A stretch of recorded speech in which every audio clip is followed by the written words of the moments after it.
अंकिता और विनय एक ही कॉलेज में पढ़ते थे। दोनों के एक कॉमन फ्रेंड ने उनकी मुलाकात करवाई थी। पूरा ग्रुप साथ में घूमते फिरते खाते पीते रहते थे। पर अंकिता और विनय की नजदीकियां बढ़ने लगी। देखते ही देखते उनको एक दूसरे से प्यार हो गया। अब वह दोनों अकेले वक्त बिताने लगे। भाग में घूमना, साथ में मूवी देखने जाना, साथ में पढ़ना, वह हर चीज एक साथ ही करते थे। देखते ही देखते कॉलेज खत्म हो गया और उनका मिलना भी कम हो गया। एक बार अंकिता और विनय दोनों एक समुद्र किनारे बैठे थे। अंकिता ने विनय से कहा, अब तो हमारी कॉलेज भी खत्म हो गई है, अब हम एक दूसरे के साथ वक्त कैसे बिताएंगे, और अब जल्द ही मेरे घर वाले मेरी शादी करवा देंगे। कोट। विनय ने उसका हाथ पकड़ते हुए कहा कि अंकिता तुम चिंता मत करो, मैंने 1-2 कंपनी में अप्लाई कर दिया है, बस कुछ ही दिनों में मैं अच्छी नौकरी पर लग जाऊंगा, फिर हम अपने अपने घर में बता देंगे। 2 हफ्ते बाद ही विनय को अच्छी कंपनी में नौकरी मिल गई, जैसे कि उन्होंने तय किया था। उन्होंने अपने अपने घर पे बता दिया। विनय की माँ तो मान गई, पर उसके पिताजी नहीं मान रहे थे, और यहाँ अंकिता के घर वालों ने तो साफ साफ इनकार ही कर दिया था।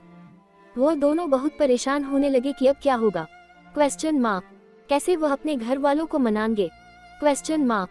बहुत दिन हो गए, दोनों का एक दूसरे से बात करना भी कम हो गया था, क्योंकि अंकिता के घर वालों ने उसका फोन ले लिया था और उसके लिए रिश्ता ढूंढ रहे थे। वो कभी कभी अपनी सहेली के घर जाती, तभी विनय को फोन कर पाती थी और बस हमेशा यही कहती कि विनय तुम जल्दी ही कुछ करो, वरना मेरी शादी हो जाएगी, मैं तुमसे बहुत प्यार करती हूँ, तुम्हारे बिना नहीं रह पाऊंगी। विनय भी उससे हमेशा आश्वासन देता था, पर उससे भी नहीं समझ रहा था कि वह क्या करे। Question mark. कैसे अपने घर वालों को मने। Question mark.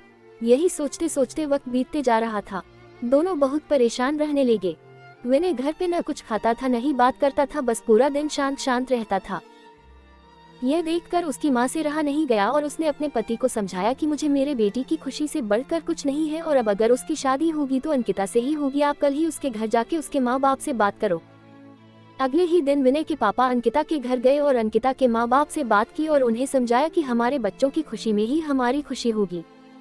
मेरा बेटा एक अच्छी कंपनी में काम करता है और उसकी तनख्वाह भी अच्छी है, वह आपकी बेटी को खुश रखेगा। विनय के पिताजी की बात सुनकर अंकिता के माँ बाप मान गए और शादी के लिए राजी हो गए। विनय और अंकिता की शादी धूमधाम से हुई। दोनों बहुत खुश थे। वो अपने हनीमून के लिए शिमला गए। हनीमून से लौटते ही विनय अपने काम पे लग गया। दोनों की जिंदगी हंसी खुशी बीत रही थी। उनकी शादी को अब 2 साल होने वाले थे, पर उन्हें अभी तक बच्चा नहीं हुआ था। घर वाले, रिश्तेदार, सब लोग अंकिता से हमेशा यही सवाल पूछते थे कि खुशखबरी कभी दे रही हो, पर वह हमेशा मुस्कुराकर बात टाल देती थी।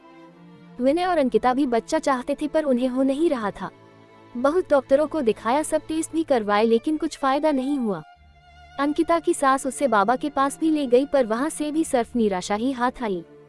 अंकिता बहुत परेशान थी। उससे यही चिंता खाए जा रही थी कि वह कभी मां नहीं बन पाएगी। 4 साल बीत गए, पर उन्हें अभी तक बच्चा नहीं हुआ। एक दिन विनय ऑफिस से लौट तो उसकी माँ उससे चिल्लाने लगी कि तूने अपनी मर्जी से शादी की, अब देख रहा है ना, बच्चा भी नहीं हो रहा, अब हमारा वंश आगे कौन बढ़ाएगा। Question mark.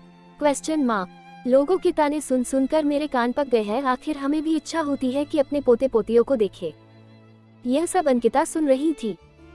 विनय ने अपनी माँ को समझाया कि जरूरी नहीं कि आपकी बाहू में ही कुछ कमी हो, मुझ में भी तो हो सकती है, आप शांत हो जाइए। जैसे तैसे उसने अपनी माँ को चुप करवाया और अपने रूम में चले गया, जहाँ अंकिता वहाँ बहुत रो रही थी।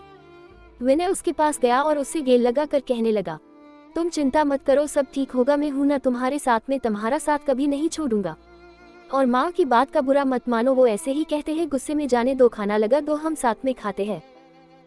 अंकिता थोड़ा शांत हुई और खाना लेकर आई। दोनों ने साथ में खाना खाया और सोने लगी। पूरी रात अंकिता यही सोचती रही कि कैसी औरत हूँ मैं, जो अपने पति को बच्चा भी नहीं दे पा रही, अपना वंश को आगे नहीं बढ़ा पा रही, कितनी बदनसीब है मैं। वो पूरी रात नहीं सोई और बस रोए जा रही थी। सुबह हुई, सब अपने अपने काम में लग गए। विनय भी ऑफिस के लिए निकल गया। अंकिता भी अपना काम करने लगी, पर उसके दिमाग में वही रात वाली बात चल रही थी। पूरा दिन यही सोचती रही।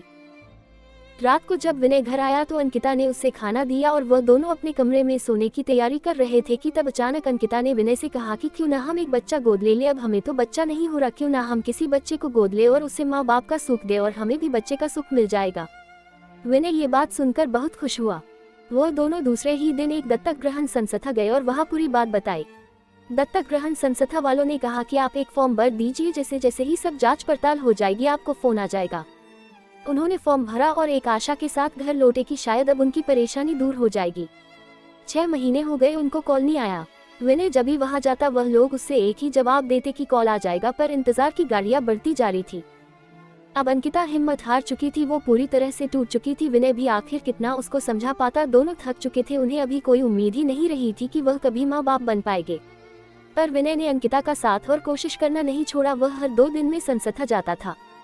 इंतजार करते करते 8 महीने हो गए थे और एक दिन अचानक विनय को कॉल आता है कि आप दत्तक ग्रहण संस्था में आ जाए, आपके लिए एक खुश खबर है। उसने तुरंत अंकिता को फोन करके दत्तक ग्रहण संस्था आने के लिए कहा। दोनों वहां पहुंचे तो उन्हें पता चला कि उनको एक बेटी गोद दी जा रही है जो कि सिर्फ 5 महीने की है। विनय और अंकिता की खुशी का ठिकाना नहीं रहा। विनय तो खुशी के मारे वही नाचने लगा। वो दोनों उस बच्ची को लेकर घर आए। विनय की मां ने उनका पूजा की थाली से स्वागत किया। उन्होंने उसका नाम किरण रखा, जैसे वह उनकी जिंदगी में आशा की किरण हो। वो सब बहुत खुश थे, आखिर उन्हें अपनी बेटी जो मिल गई थी और वह अच्छे से खुशहाल जिंदगी जीने लगे। बस यही होता है प्यार, जो हर वक्त में तुम्हारा साथ दे और यकीन दिलाए कि हमारी परेशानियां हमसे छोटी होती है और हमें कभी अपनी जिंदगी में उम्मीद नहीं छोड़नी चाहिए। विश्वास हो तो हम सब कुछ पा सकते हैं।